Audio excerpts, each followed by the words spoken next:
ቃኤልን አቤልን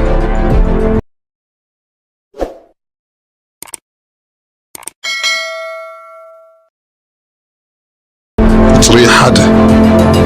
አዳም ድማን ሰበይቲ ሔዋን ፈለጣ እሞ ጠነሰት ንቃኤል ከአ ወለደት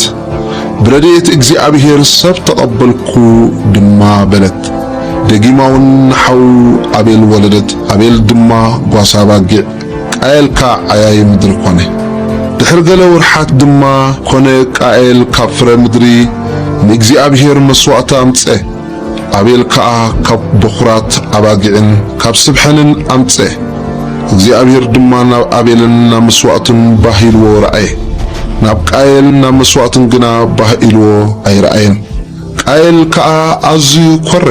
ገጹ ድማ ጸለመ እግዚአብሔር ካ ንቃኤል ስለምንታይ ኮረኻ ስለምንታይ ከገጽካ ጸለመ ጽቡቕ እንተ ትገብርሲ ገጽካዶ ትኻይም በለን ጽቡቕ እንተ ዘይገበርካ ድማ ኃጢአት ኣብ ኣፍ ደገ ትቃጾ ካላ ሓረርታ እውን ናባኻዩ ግናኸ ንስኻ ክትገዝኣ ይግባእካ ወሎ ቃኤል ድማ ንሓዋ አቤል ተዛረቦ ኮነኻ ኣመረሩ ከለው ቃኤል ንሓዋ አቤል ተንስኦ ቀተሎ ድማ ቁጽሪ 9 እግዚአብሔር ከአ ንቃኤል አቤል ሐውካ በያሎ ብሎ ንሱ ድማ አይፈልጥን አነዶ ሐላው ሐወይ እየበለ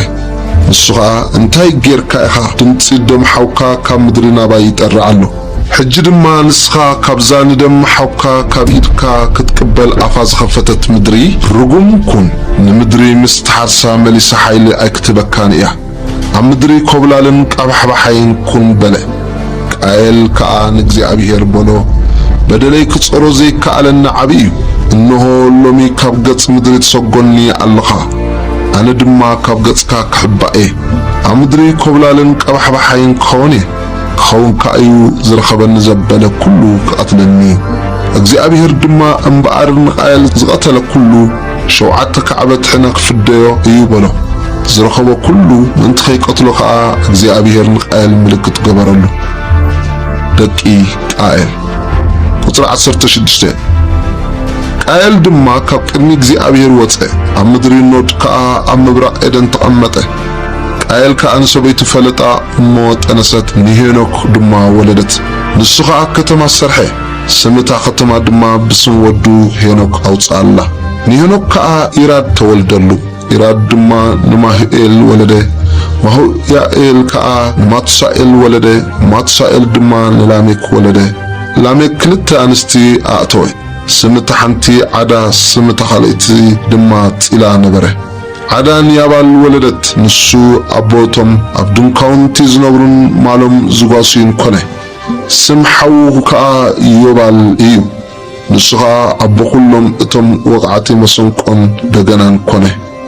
ፂላ ድማ ንቱባል ቃይን ወለደት ንሱ ከዓ ካብ ኣስራዝን ሓፂንን ኩሉ ዓይነት መቕረፂ ይሰርሕ ነበረ ሓውቲ ቱባል ቃይን ድማ ናዕማያ ላሜክ ድማ ንንስቱ በለን ዓዳልን ፂላን ቃል ይስምዓ ኣትን ኣንስቲ ላሜክ ናብ ዘረባይ ጽንበላ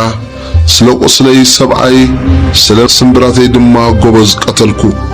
ንቃኤል 7 ከዓበት ሕነ እንተ ዝፈድዮስ ንላሜክ ከዓ 77 ከዓበት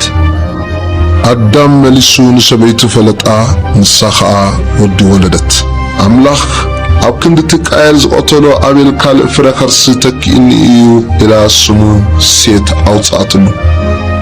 ቁጽሪ 26